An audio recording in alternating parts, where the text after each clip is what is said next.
Division ম্যাচে অপোনেন্টের squad ৫ জন attacking সাইডে আর ৫ জন হচ্ছে ডিফেন্সিভ সাইডে। তো মিডফিল্ড মোটামুটি ফাঁকাই মনে হচ্ছে। অপোনেন্টের বেঞ্চে এখানে মেসি, ফরলান সহ হচ্ছে বাতিস্তুত আছে, তো মোটামুটি ভালোই বেঞ্চ। তবে যাই হোক, এটা হইতেছে আমার স্কোয়াড।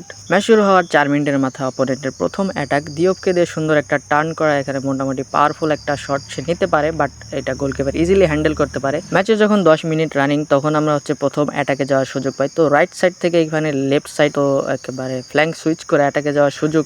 এখানে নেইমার ইজিলি ডিফেন্ডার বিট করে চমৎকার একটি শট নেয় এবং এখানে সে প্রথম অ্যাটেম্পটেই হচ্ছে গোল আদায় করতে পারে। সো ১৩ মিনিটেই হচ্ছে আমরা ১-০ গোলের লিডে চলে যেতে পারি। ফার্স্ট হাফের লাস্টের দিকে এখানে অপোনেন্ট ফ্র্যাঙ্ক ল্যাম্পার্ডের চমৎকার একটি রকেট শটে সে একটা গোল এখানে স্কোর করতে পারে, যার ফলে হচ্ছে স্কোর লাইন হয়ে যায় ১-১। তো ফার্স্ট হাফ এখানে ১-১ গোলে শেষ হয়। সেকেন্ড হাফ শুরু হওয়ার পর এখানে লো ক্রস খেলার ট্রাই, বাট এখানে আমরা একটা কর্নার আদায় করতে পারি, যদিও কর্নার থেকে আমরা কোনো সুবিধা এখানে পাইনি। তবে যাই হোক, এখানে অপোনেন্ট হচ্ছে উল্টা একটা কাউন্টার অ্যাটাক ক্রিয়েট করে ফেলে। যেহেতু আমার ডিফেন্ডারগুলো সব উপরের দিকে ছিল, সো ট্র্যাক ব্যাক করতে একটু সময় লাগে। এই সুযোগে অপোনেন্ট দারুণ একটা সুযোগ তৈরি করতে পারে এবং এখানে সে একটা গোল স্কোর করে ফেলে। আর এই গোলের ফলে স্কোর লাইন হয়ে যায় হচ্ছে ২-১। তো এর কিছুক্ষণ পরে আবারও হচ্ছে অপোনেন্টের একটা আক্রমণ, বাট এই যাত্রা হচ্ছে গোলকিপার আমাকে যে কোনোভাবে হোক সেভ করে ফেলে। তবে এইখান থেকে আমরা একটা সুন্দর কাউন্টার অ্যাটাক তৈরি করতে পারি। সো লেফট সাইড থেকে একেবারে ফ্ল্যাঙ্ক সুইচ করে আমরা রাইট সাইডে চলে আসি এবং এখানে ফেরমিন লোপেজের থ্রো বল আর্লিং হালান্ডের উদ্দেশ্যে, এবং আর্লিং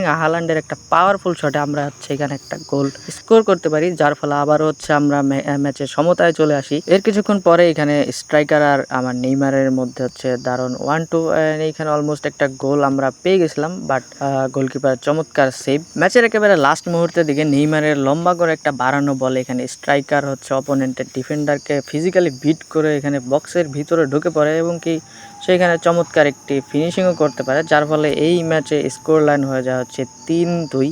আর এই ম্যাচটা আমরা হচ্ছে শেষ করতে পারি ৩-২ গোলে। সো যাই হোক, এই ম্যাচে আমাদের এমভিপি হচ্ছে নেইমার জুনিয়র।